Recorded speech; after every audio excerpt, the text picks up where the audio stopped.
Hello students, ఈరోజు మనం తెలుసుకోబోయే టాపిక్ ఏంటి అంటే లాంథనాయిడ్ కాంట్రాక్షన్.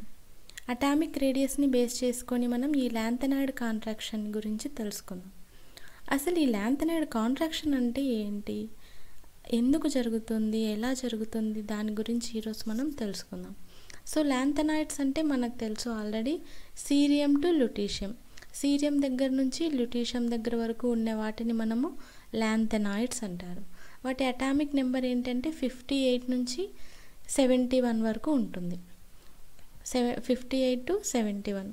సో ఈ లాంథనాయిడ్స్ జనరల్ కాన్ఫిగరేషన్ ఏంటంటే, జనరల్ ఎలక్ట్రానిక్ కాన్ఫిగరేషన్ ఏంటి అంటే 6s2 5d021 4f 1 to 14.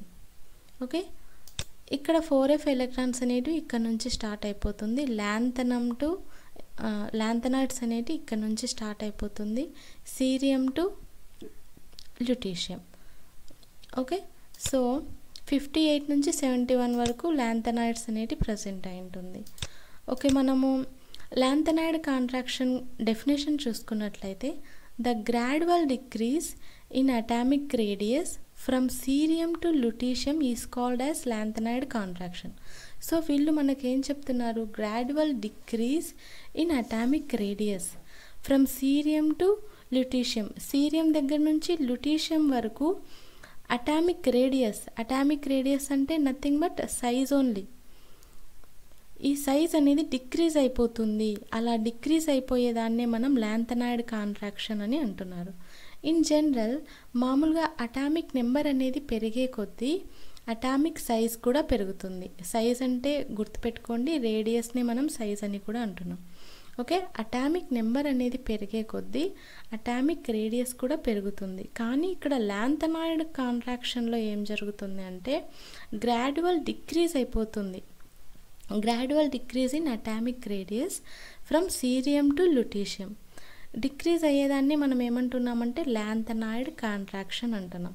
So మనకు తెలుసు, కాంట్రాక్షన్ అంటే డిక్రీజ్ అవ్వడం, ఎక్స్పాన్షన్ అంటే ఇంక్రీజ్ అవ్వడం. ఇక్కడ లాంథనాయిడ్ కాంట్రాక్షన్ అనేది జరుగుతుంది. ఓకే, దానికి మెయిన్ రీజన్ ఏంటో తెలుసుకుందాం. ఓకే, అది ఏంటి అంటే, ఇది మనం ఒక ఆర్బిట్ అనుకున్నట్లయితే, ఇది 6th ఆర్బిట్, ఇది 5th ఆర్బిట్, ఇది 4th ఆర్బిట్. మొత్తం 6 ఆర్బిట్స్ అనేటివి గీయాలి. నేను ఇక్కడ సింపుల్గా 6th, 5th, 4th వన్ మాత్రమే, 4th one, 5th one, 6th one మాత్రమే చూపిస్తున్నాను. ఓకే, ఇది 6th ఆర్బిట్, ఇది 5th ఆర్బిట్, ఇది 4th ఆర్బిట్. మన జనరల్ ఎలక్ట్రానిక్ కాన్ఫిగరేషన్ ఏంటి, 4f 1 to 14, 5d021, 6s2. Okay, so 4f electrons అనేటివి ఎక్కడ ప్రజెంట్ అయి ఉంటాయి, ఇక్కడ 1 to 14. 5d ఎలక్ట్రాన్స్ అనేటివి ఏ షెల్లో ప్రజెంట్ అయి ఉంటాయి, దీన్ని మనం పెనల్టిమేట్ షెల్ అంటున్నాం. 5d షెల్ని పెనల్టిమేట్ షెల్, ఈ 4f షెల్ని మనం యాంటీ పెనల్టిమేట్ షెల్ అంటున్నాం. ఇది 4f, ఇది 5d, ఇది 6s. ఏదైతే చిట్ట చివరిగా ఉంటుందో దాన్ని మనం వ్యాలెన్సీ షెల్ లేదా అవుటర్ మోస్ట్ షెల్ అంటున్నాం కదా. ఈ 6s ఆర్బిట్నే మనము వ్యాలెన్సీ షెల్ అంటున్నాం. ఓకే, ఇంకొకసారి చెప్తున్నానండి, 4fని మనం యాంటీ పెనల్టిమేట్ షెల్ అంటున్నాం, 5dని పెనల్టిమేట్ షెల్ అంటున్నాం, 6sని వ్యాలెన్సీ షెల్ అంటున్నాం. ఓకే, లాంథనాయిడ్ కాంట్రాక్షన్లో అటామిక్ రేడియస్ డిక్రీజ్ అవ్వడానికి రీజన్ ఏంటో చూద్దాం ఇక్కడ. So due to the dispersed shape and poor shielding effect of F electrons.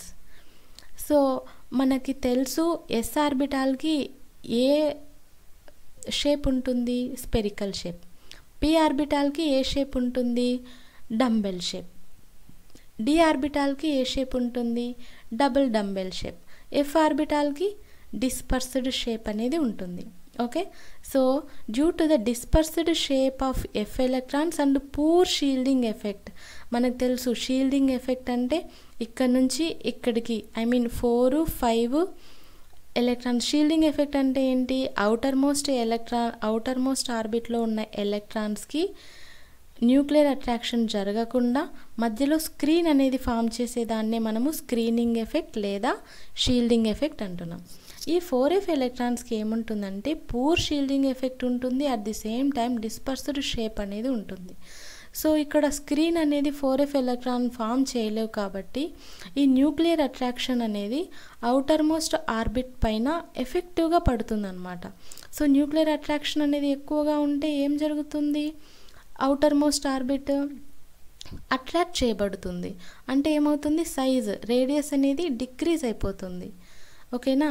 So more on the outermost orbit, then hence radius is decrease.